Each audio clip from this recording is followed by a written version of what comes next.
Hello everyone. Welcome to today's special podcast session.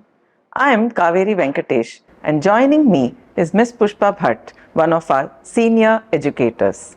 We are here to clear all your doubts about open book assessments and the two board examination system that class 10 is planning.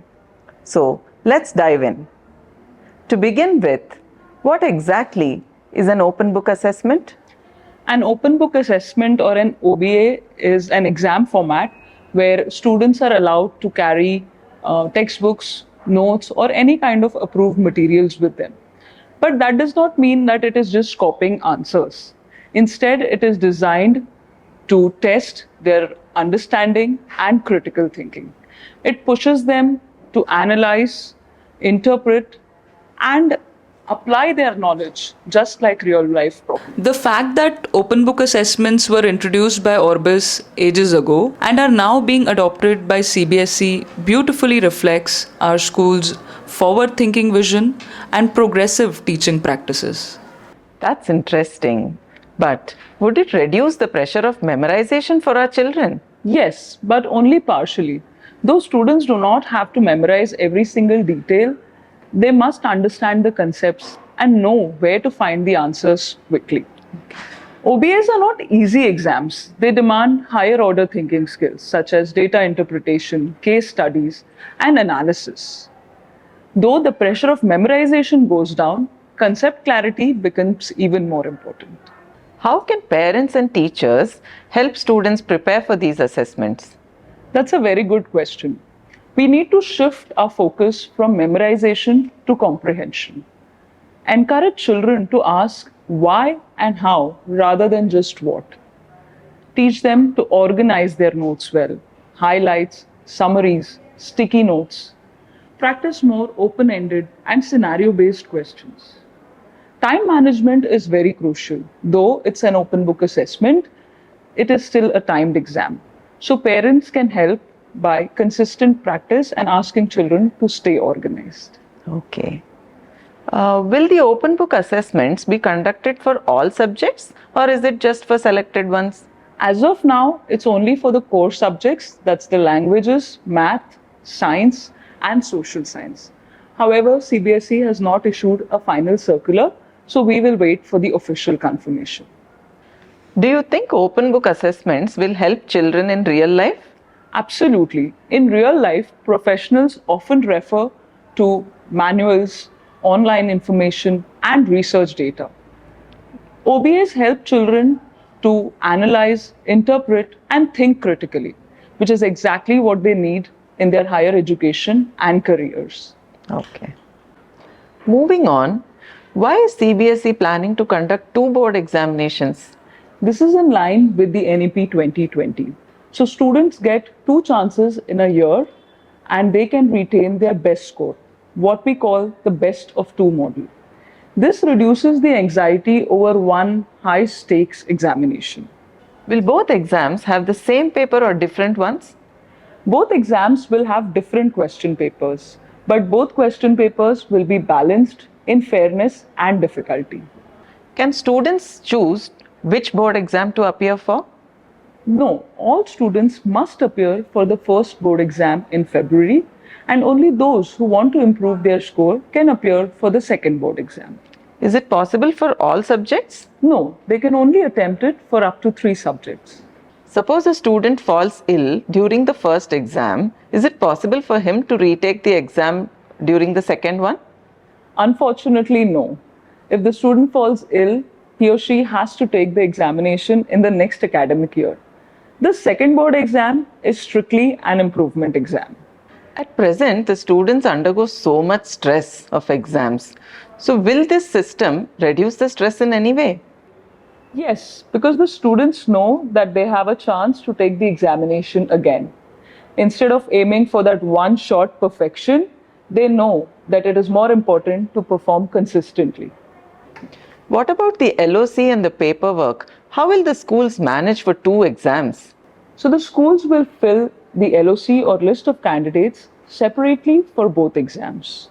CBSE is also in the process of creating automated dashboards with unique IDs and roll numbers for the students.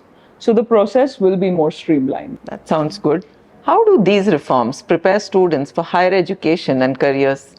In many ways, the two board exam system mirrors competitive exams where students are allowed multiple attempts.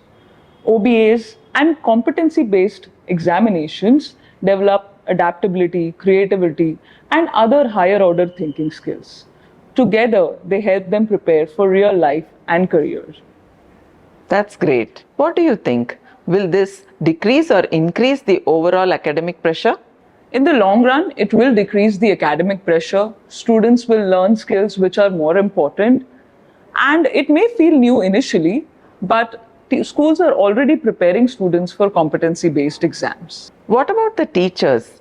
How are schools preparing teachers for this new format?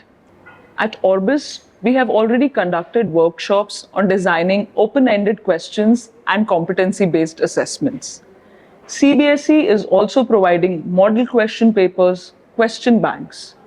And we also collaborate with other schools to come up with new strategies. We are well prepared. Do these reforms align with the NEP 2020? Holistic, flexible, and student-centric education is the focus of NEP 2020. And all of these are direct steps towards that vision. Finally, what advice would you give parents during this transition? Encourage children for consistent learning rather than last-minute cramming. Help them stay organized for the open book assessments. Attend school workshops and stay informed. And most importantly, reduce the pressure. All these steps are meant to improve performance of our students. What is one word your students should remember before entering the exam hall? I think it's confidence. Morning or evening, what is the best time for them to study? Whatever suits them best is definitely the best time. Revision or practice papers? What is the best? It has to be balanced. Both hold equal importance, whether it's revision or practicing time-based papers. How early should students start preparing for the exams? Students should start preparing right from the beginning of the year. What is your go-to tip for handling stress before the exams? If students have been consistent throughout the year, I don't think there should be any stress. So some students prepare really well for the exams, but when they enter the exam hall and see the question paper, they are completely lost and blank. So is there any way, anything that will help them? I think having a calm mind is very important rather than just trying to cram stuff one day before the exam. Though they are well prepared, sometimes overthinking can also lead to this blank mind. How can parents best support children during the exams? Rather than pressurizing them, give them the confidence that they will do well. What must students do after a tough exam? I truly believe there is no point crying over spilt milk, so forget and focus on the next exam. What is one must-have in your exam kit? I think carry enough stationery, because students often find that their pens are not working in the middle of the exam. Correct.